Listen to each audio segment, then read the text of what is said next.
Thank you, and I want to thank our distinguished guests again, Governor Lamont, Susan, Senator Blumenthal. I'll be smoother in the rest of my talk. That's the hardest part for me. And, but I will say it's heartfelt when I welcome somebody, because I'm going to talk about my story and detect. But it starts with the people in this room. And it starts with my wife, Bonnie. And in March of 2020, like many of you, we were on vacation. And Bonnie told me that she had to answer her call.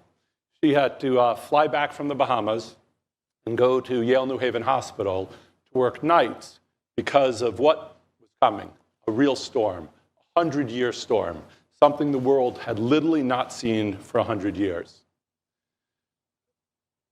Seeing my wife working nights in the hospital really has you reflect on things. And I had to reflect and figure out what I could do to help that March. And what I knew how to do was bring together teams that could answer challenges that had never been solved before.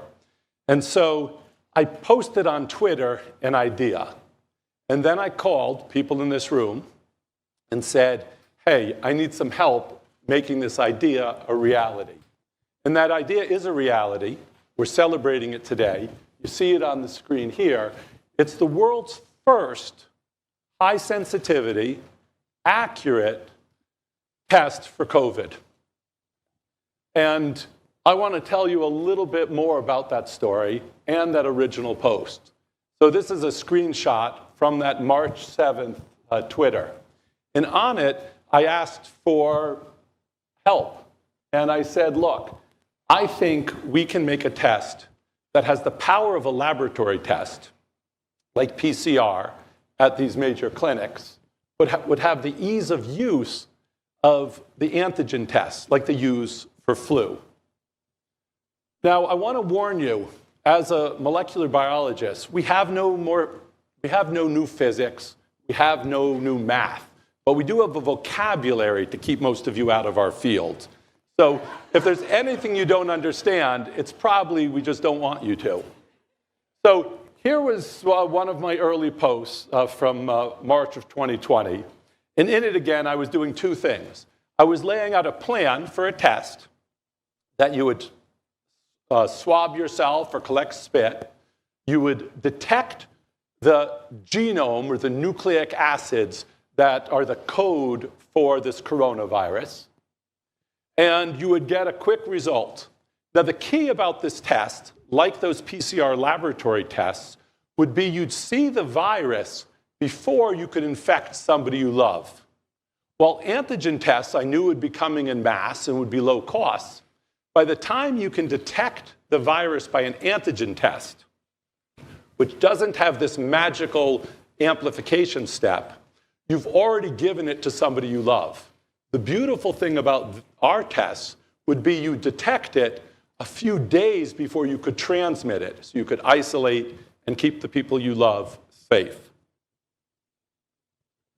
On the left side, you see the gold standard, the laboratories that were set up across the nation to answer this call.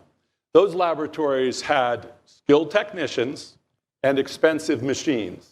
And what we wanted to do, and what we were successful doing with over 100 volunteers initially, was create that test, get rid of the $20,000 machine, and have it as a simple test that you could tear open a box and test yourself. Now, while we were successful making the test, that was only the beginning of our journey.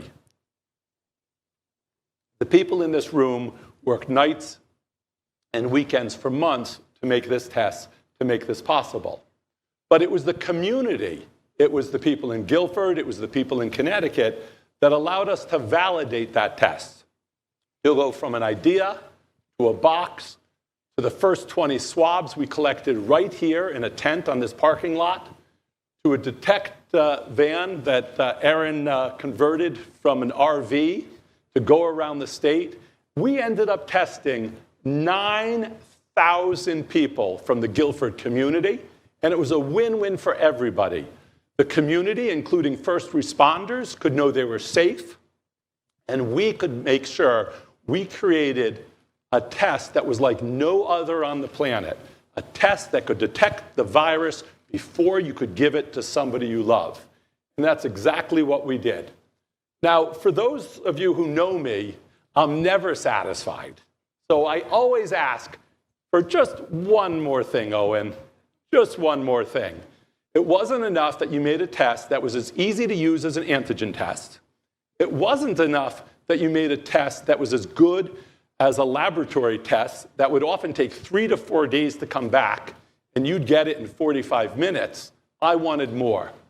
I wanted to answer not only the call of Guilford, Connecticut, but the world. And I knew, and we all knew by that time, we were facing this 100-year pandemic. And so I asked the team to take that test and make sure we could make it in quantities that had never been done before. So a laboratory test now done at home with the accuracy of PCR, and now I told them they had to go through every part of their supply chain and make sure it could scale in the millions per month.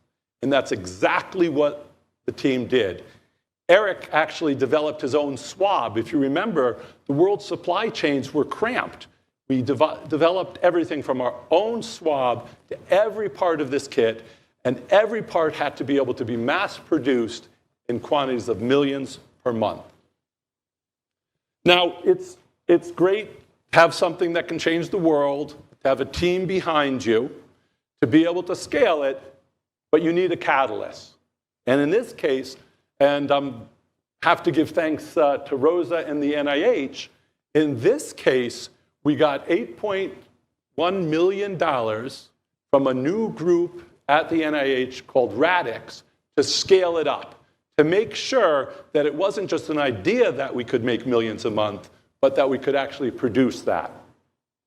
And I say it was a catalyst because that's exactly what it was. It wasn't just $8 million.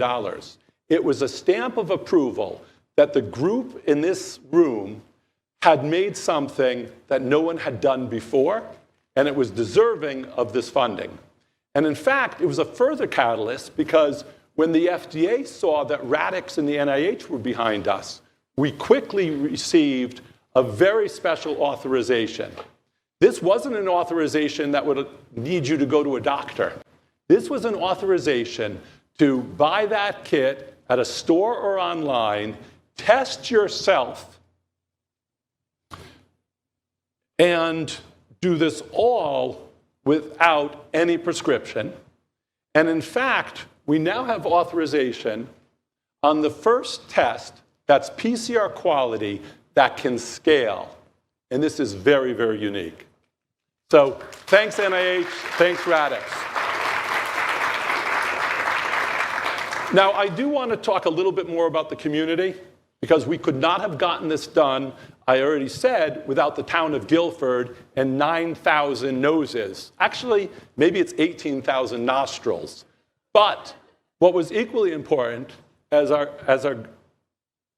governor contacted me and gave me his email and said, if there's anything you need, Jonathan, let me know. And I did a few times. So we've gone from an idea to a company. And this is really a record. 18 months from an idea to a company with an FDA-authorized test that can save the life of somebody you love. I said I reached out to people, and one of the people I reached out to was Owen K. Catera. Owen, come on up here. Owen is a co-founder of Detect, and Owen is our chief business officer. And Owen is going to tell you a little bit more about Detect and launch his political career.